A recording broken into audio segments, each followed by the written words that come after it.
If you're going to win an event, obviously you want to do it against the best guy. It's probably the hardest way to do it.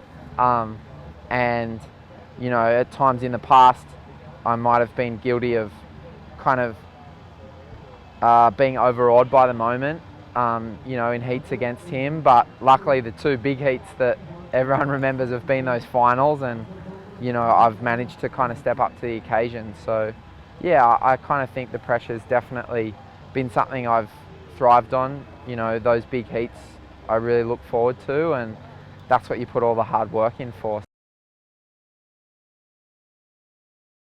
When I was 19 years old, I had a really kind of scary bad back injury, and the doctors kind of said, look, you've got you know, disc degeneration, and it's something that we'd see from a, you know, footballer kind of at the end of his career, and we can't kind of guarantee that you're going to be able to withstand what you want to achieve and that your body's going to cope with that. And that was pretty scary as a kid to hear. You know, you've got these dreams and ambitions, to have those ripped away from you. But I think in a lot of ways that really kind of hardened my resolve to achieve what I wanted to achieve, and not to let anyone or any little obstacle kind of get in my way. I definitely don't believe that there's a heaven and a hell, and the good people go here and the bad people go there, and that there's somewhere in between that if you haven't made your mind up. I think that's bullshit, because a lot of people don't ever get to even have the option or the choice, you know, and you know, so much of what I was taught, I guess, just because I grew up in an area and I went to a Christian school, you know, I've found to be really conservative, and as I've gotten older and I guess, you know, had more experiences with different cultures and religions, you know, I've kind of,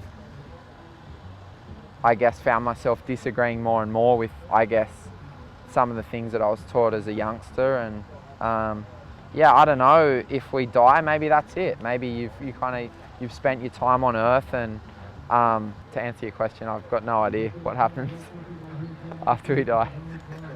Maybe we'll come back as butterflies and dolphins and cool stuff. I don't know. That'd be cool.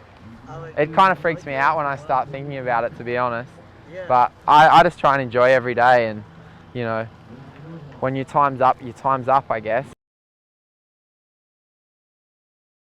You know, I think if you can go through life and be open to different experiences and different people and different cultures and different ways of life, I think you can really appreciate all the possibilities that the earth holds, you know, and not put yourself in a box or put other people in a box, and you know, just to treat everyone as equals, regardless of, you know, religion, skin color, sexual preference.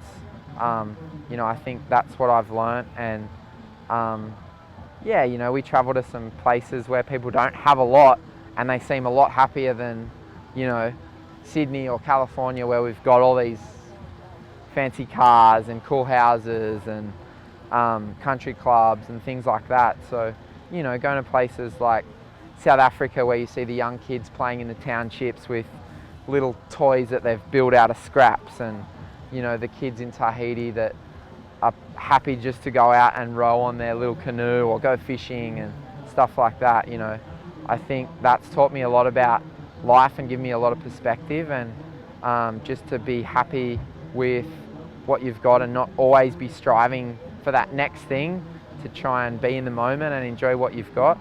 I think that's pretty key to being happy. Sweet. So much. No worries. Cheers, Zach. Dude, great. So much.